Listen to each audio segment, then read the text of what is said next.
Hello everyone, welcome to Daily Current Affairs series. Today we will discuss about 20th June current affairs. Myself Sunny Sandhi. Welcome to my channel Gear Up for Group 1 exam. Let us discuss the current affairs. The first one, Padma Shri awardee Vidya Ben passes away. We have to know more about Vidya Ben Shah. She was born on 7th November 1922 and she was died on 19th June 2020. That means yesterday she died. She is a prominent person. She holds many roles. Vidyaben was the first non-official to head the New Delhi Municipal Council in the 1970s. Vidyaben was the first non-official to head the New Delhi Municipal Council in the 1970s. And she is also president of the Indian Council for Child Welfare. She is helping to the child welfare.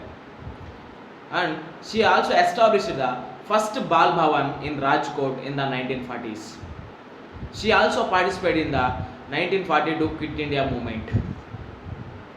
And she was awarded with the Padma Shri Award in 1992. Padma Shri Award is the fourth highest civilian award after Bharat Ratna, Padma Bhushan, Padma Vibhushan, and fourth one Padma Shri is the fourth one highest civilian award, and she was awarded with the Padma Shri Award in 1992. She also holds a national award for outstanding services in the field of child welfare in 1986. She is a national awardee and also Padma Shri awardee. Her name is Vidya Ben Shah. Next one, editorial explanation. Now, today we will discuss about crisis in Peninsula. Yesterday we have seen that there is a blow up of joint liaison office on the border with the South Korea.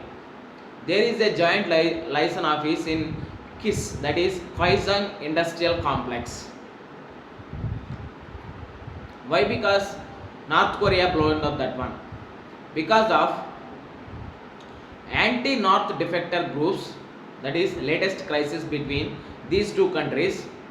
Anti-North defector groups that sent out of propaganda leaflets via balloons across the border. This is the major reason to blow up the joint liaison office on the border with South Korea. There is also threatening from North Korea to deploy troops along the demilitarized zone between North Korea and South Korea. We know that there is a Korean war between these two countries. Now this situation is going back to the 1950 and 53 Korean war.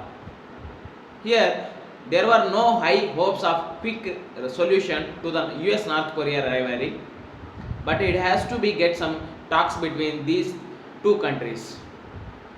Here we have to maintain confidence building measures between these two countries. Then only we will get some peace and tranquility in this Korean peninsula. If you see that right side, I have given a map, that is North Korea and South Korea. North Korea capital is Pyongyang and South Korea capital is Seoul.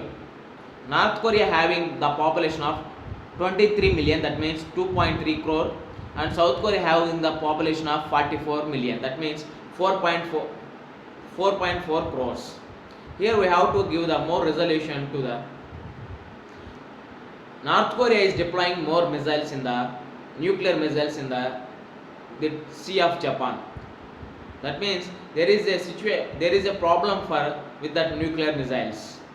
Now US has to intervene in that way to get the peace and tranquility between these two countries. But US is suffering with COVID-19 cases are more and staggering of economy and racist groups, that is George Floyd death. Next one, US marks end of slavery on Juneteenth, that means June 19th. A Union General had proclaimed this day in 1865, that is June 19th, that all slaves were free. That means in June 19th, 1865, there was almost 2050 persons are slaved by the US government. From that onwards, they are fighting for their freedom. Here, May 25th, we have seen an incident, that is 46-year-old African American George Floyd was killed on May 25th by the white policeman Minneapolis person by kicking his knee on his throat, even though he is pleading like I can't breathe. Here there is a hashtag, that is I can't breathe and Black Lives Matter. There are some persons who are migrating from African countries are living in USA. There is a slavery or there is a racist situation in America. Now with this Juneteenth, every year that African American people are doing unofficially celebrating this June 19th as a Juneteenth. But now US marks end of slavery on Juneteenth. That is said by Union General had proclaimed this day in 1865 that all slaves were free from now. Next one, Russia begins discreet moves to diffuse India and China tension. We have seen a Galwan area, there is a tension between India and China. Over the last week, 20 Indian persons, military persons have died. On the other side, 43 persons have died. There are escalation in the tensions between these two countries. That's why Russia came into picture. That means Russia begins discreet moves to diffuse the tensions between India and China. Here there is a ongoing or next trilateral RIC video conference is there.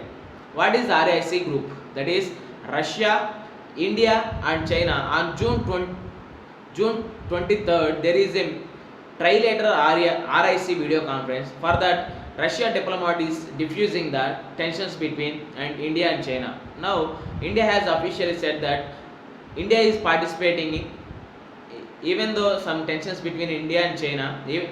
Now, India is participating in the RIC video conference. This Russia diplomat also is telling that there is a centrality of the Shanghai Cooperation Organization, which includes the India, Pakistan, Russia and China. There is a grouping called that is Shanghai Cooperation Organization, which is located in China. Here in this grouping, there are major countries like India, Pakistan, Russia and China.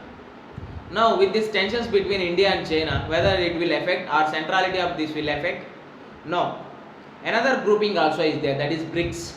Rise of emerging economies under the BRICS, that is Brazil, Russia, India, China and South Africa. These are the BRICS countries. There are two groupings, whether these two groupings will affect by the tensions between India and China. US diplomat, Russia diplomat is telling that there is no impact or there is no effect for these two groupings. One is Shanghai Cooperation Organization and another one is BRICS, that is Brazil, Russia, India and China, South Africa. Why? Because both India and China were fully capable of resolving their differences.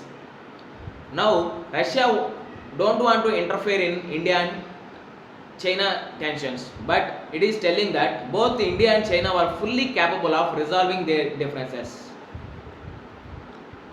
Next one, in the series of UPSC Prelims 2019 previous paper analysis, today's question is, with reference to the Swadeshi movement, consider the following statements. The first one, it is contributed to the revival of the indigenous artisan crafts and industries. The National Council of Education was established as a part of Swadeshi movement. Before going to answer this question, we have to know what is Swadeshi movement. The Swadeshi movement, the part of Indian independence movement. It is a part of Indian independence movement. And the developing Indian nationalism, 5 phases of the Swadeshi movement from 1850 to 1904. Developed by leaders like Dadabhai Naoroji, Gokhale, Ranade, Tilak, G.V. Joshi and Baswat K. Nigoni. This was also known as the first Swadeshi movement. Swadeshi movement means India first. In that part, it is the revival of indigenous crafts and industries. Here, there is also a establishment of National Council of Education in the part of Swadeshi movement. That means, which of the following statements given above is are correct? A. 1 only, B. 2 only, C. both 1 and 2, D. neither 1 nor 2. Here right option is C, that is both 1 and 2. With this we can conclude our video. Thanks for watching. Like, share and subscribe to my channel. Gear up for Group 1 exam. Thank you and bye bye.